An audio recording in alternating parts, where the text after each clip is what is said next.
भारतीय संविधान के रचयिता डॉक्टर भीमराव अंबेडकर के 66वें महापरिनिर्वाण दिवस के उपलक्ष्य पर 6 दिसंबर यानी कि आज बेगू रोड स्थित डॉक्टर भीमराव अंबेडकर भवन में निःशुल्क मेडिकल कैंप का आयोजन किया गया।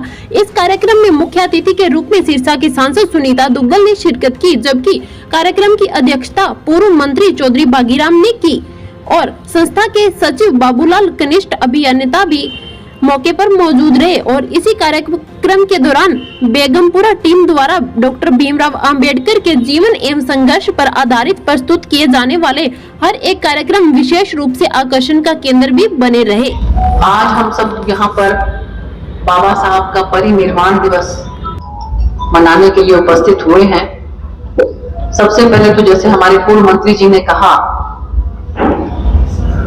कि उपस्थिति जो है वो आपकी ताकत दर्शाती है। बाबा साहब ने जैसे कहा कि शिक्षित बनो, संगठित रहो, संघर्ष करो, लेकिन हम लोगों के साथ दिक्कत क्या है कि हम सबसे पहला जो शिक्षित बनो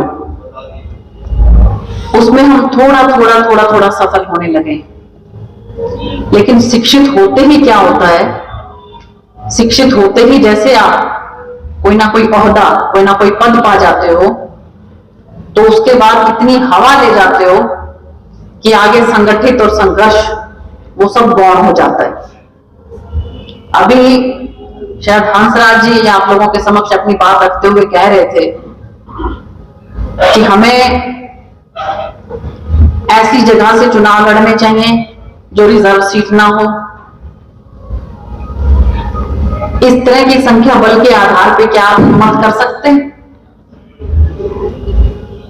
इस तरह की संख्या बल अगर है तो क्या आप ऐसे हिम्मत कर सकते हैं कि जो सीट रिजर्व ना हो वहां पर जाकर आप लड़ सके, जहां आपके समाज के लोग ही आपके साथ नहीं हैं? किसी दूसरे समाज के लोगों से आप क्या उम्मीद कर सकते हो? और उसमें भी सबसे बड़ा कारण जो है वो फिर वही है कि शिक्षित होते ही दिमाग में फतूर आ जाता है, हवा आ जाती है, सब छोटे लगने लग जाते हैं, समाज छोटा लगने लग जाता है, घर परिवार के लोग छोटे लगने लग जाते हैं। आज बाबा साहब भीमराव अंबेडकर जी उनका परिनिर्वाण दिवस है।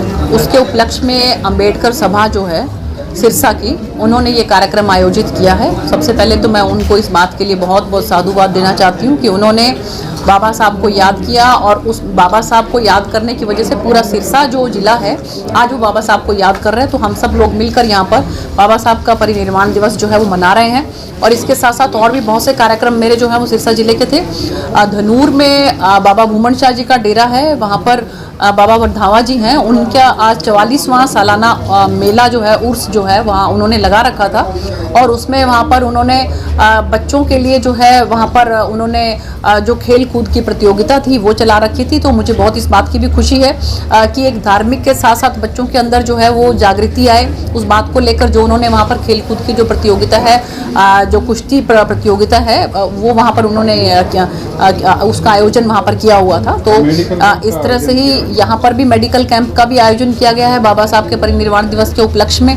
तो जो भी इस तरह के जो हमारे बड़े महापुरुष जो होते हैं उनका हम किस तरह से अनुसरण करें, किस तरह से अनुकरण करें, और जो हमको वो विचारधारा देकर गए हैं, जो वो अपनी बातें जो हैं वो अपनी वो समाज को आगे बढ़ाने के लिए समझा कर गए हैं, तो उस पर हम किस तरह से चलें, किस तरह से अमल करें।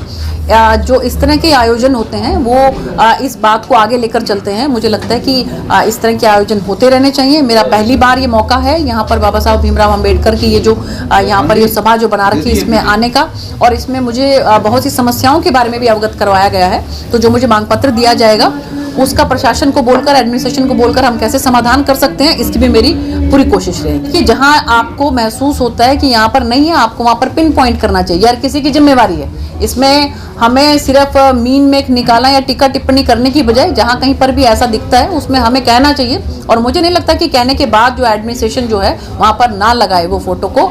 तो इसलिए हमें जहां कहीं पर भी दिखाई दे तो हमें उस चीज़ को जो है उसको हस्तक्षेप करना चाहिए। तो मेरे संज्ञान में वो अगर कोई लेकर आएगा, जैसे कोई मुझे बताएगा अगर कि वहाँ के जो चाहे स्टूडेंट्स हैं, कोई यूनियन है, कोई कुछ है, तो हम इसके बारे में वाइस चांसलर साहब से ज़रूर बात करेंगे कि क्या दिक्कत है, क्या प्रॉब्लम है, और जहाँ कहीं पर भी कोई ऐसी कोई प्रॉब्लम आएगी उसको दूर करने की कोशिश करेंगे। तो उसमें जो हमारे मंत्री हैं यहाँ पर सोशल जस्टिस के मंत्री हैं, उसके बारे में उनसे बात की जाएगी और पता किया जाएगा कि कहाँ दिक्कत है।